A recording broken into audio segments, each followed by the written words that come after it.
Aku Davina. Aku Alicia. Aku Trisa. Jadi hari ini kita akan menjelaskan tentang multikultural. Jadi kali ini kita membahas tentang masyarakat multikultural. Yang pertama kita masuk ke pengertian. Jadi pengertian masyarakat multikultural yaitu masyarakat yang mempunyai banyak keberagaman, baik kebudayaan maupun keagamaan. Nah, selain itu masyarakat multikultural ini berbeda dengan masyarakat majemuk. Karena apa? Masyarakat multikultural itu memiliki lebih banyak nilai toleransi yang sangat kuat dibandingkan masyarakat majemuk. Nah, masyarakat multikultural ini memiliki karakteristik nih. Yang pertama itu memiliki kebudayaan yang berbeda satu sama lain. Yang kedua memiliki struktur sosial yang terbagi ke dalam lembaga yang bersifat non-komplementer. Yang ketiga kurang mengembangkan konsensus di antara para anggota masyarakat tentang nilai-nilai sosial. Yang keempat relatif sering terjadi konflik antar kelompok. Yang kelima integrasi sosial akan tumbuh di atas paksaan dan sering tergantungan misalnya pada bidang ekonomi. Dan yang terakhir adanya dominasi politik oleh suatu kelompok pada suatu kelompok lain. Selanjutnya ada ciri-ciri masyarakat multikultural. Yang pertama itu adanya pengakuan terhadap perbedaan dan kompleksitas kehidupan. Yang kedua adanya perlakuan yang sama terhadap sesama. Yang ketiga ada kesederajatan kedudukan. Yang keempat itu adanya penghargaan yang tinggi terhadap hak asasi manusia dan saling menghormati. Yang kelima adanya kebersamaan dan kerjasama juga hidup berdampingan. Oke, yang selanjutnya adalah jenis-jenis masyarakat multikultur. Yang pertama ada masyarakat majemuk dengan kompetisi seimbang. Masyarakat ini terdiri atas sejumlah komunitas atau kelompok etnik yang memiliki kekuatan kompetisi yang seimbang. Yang kedua, masyarakat majemuk dengan mayoritas dominan. Masyarakat ini terdiri atas sejumlah komunitas atau kelompok etnik yang kekuatan kompetitifnya itu tidak seimbang. Yang ketiga, masyarakat majemuk dengan minoritas dominan. Kelompok minoritas ini memiliki kekuatan kompetitif di atas yang lain, sehingga mendominasi politik dan juga ekonomi. Yang keempat atau yang terakhir, masyarakat majemuk dengan fragmentasi, tidak ada satu kelompok pun yang memiliki posisi politik atau ekonomi dominan. Yang selanjutnya ada faktor-faktor penyebab timbulnya masyarakat multikultural Indonesia. Yang pertama, keadaan geografis Indonesia terdiri dari 17.000 pulau. Ini merupakan faktor yang paling berpengaruh terhadap terciptanya multikultural suku bangsa di Indonesia. Yang kedua, pengaruh kebudayaan asing. Karena terletak di jalur perlintasan yang memungkinkan penyebaran agama dan juga kebudayaan yang dibawa oleh para pedagang. Yang ketiga, selanjutnya yaitu kondisi iklim yang berbeda. Perbedaan tempat tinggal di pantai juga di pedalaman dan perbedaan curah hujan dan kesuburan menyebabkan masyarakat Indonesia berbeda. Selanjutnya ada pengelompokan dalam berbagai kelompok. Kelompok etnik merupakan suatu kelompok yang memiliki kesamaan bahasa, adat, kebiasaan wilayah, sikap, dan sistem politik. Selanjutnya ada kelompok agama. Kelompok agama adalah kelompok sosial yang terdiri dari individu-individu yang memiliki kepercayaan sendiri, keyakinan dalam agama. Kelompok biasanya itu terdiri dari umat-umat, yaitu umat agama Islam, Kristen, Hindu, Buddha, dan lainnya. Masalah yang timbul dari adanya keberagaman masyarakat multikultural salah satunya adalah kesenjangan multidimensional dalam aspek kehidupan. Yang meliputi contohnya adalah kesenjangan aspek kemasyarakatan mencakup penyelenggaraan organisasi sosial, sistem politik, dan sistem hukum. Lalu yang kedua adalah kesenjangan sosiografis antara Pulau Jawa dan pulau-pulau di luar Jawa dalam hal kepadatan penduduk, kemajuan pendidikan, tingkat kemakmuran, serta keterlibatan dalam komunikasi serta telekomunikasi, baik dalam lingkup nasional maupun internasional. Yang ketiga adalah kesenjangan yang berkaitan dengan aspek material. Yang keempat adalah perkembangan industrialisasi yang hanya terkonsentrasi di Pulau Jawa saja, telah memperbesar kesenjangan antara Jawa dan luar Jawa.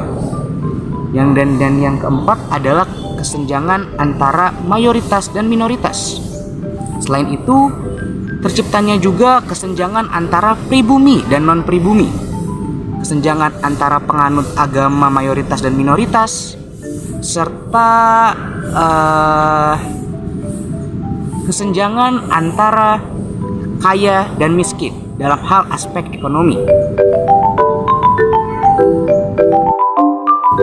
Poin kedua adalah konflik antar etnis dan antar agama.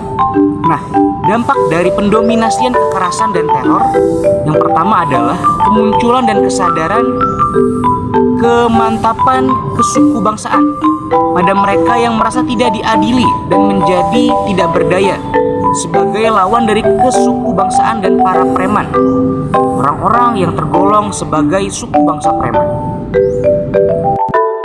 Kedua adalah kemunculan dan kemantapan stereotip dan prasangka terhadap mereka yang tergolong suku bangsa preman dan berperilaku kriminal yang dilandasi oleh kebencian yang mendalam. Yang ketiga, munculnya perlawanan secara perorangan dan kelompok-kelompok kecil dari masyarakat terhadap dominasi preman dan perilaku kriminal. Yang ketiga adalah masalah perkembangan kelompok sosial. Yang pertama adalah primordialisme.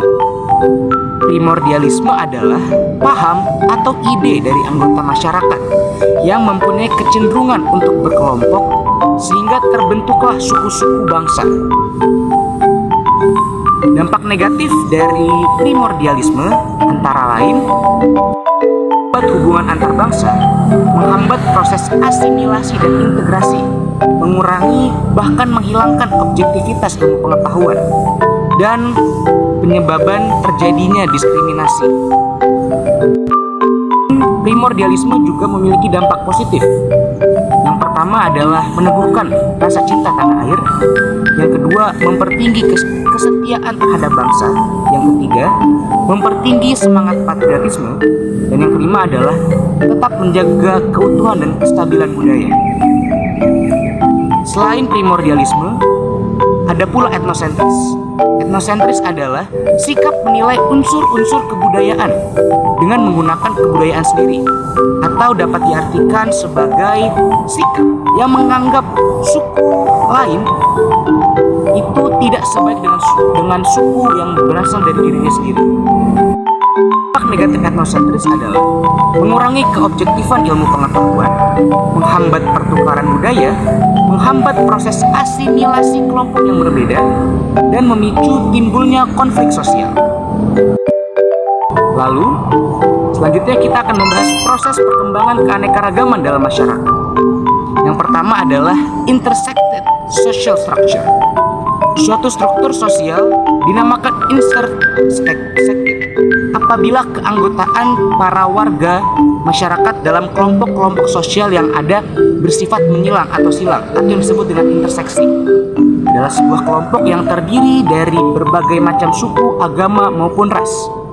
Interseksi persilangan keanggotaan warga masyarakat ini dapat diberikan contohnya seperti ada orang dari suku Jawa, Madura, dan Sunda yang masuk menjadi anggota partai A, sehingga tergolong pada masyarakat yang berpartisipasi di politik partai.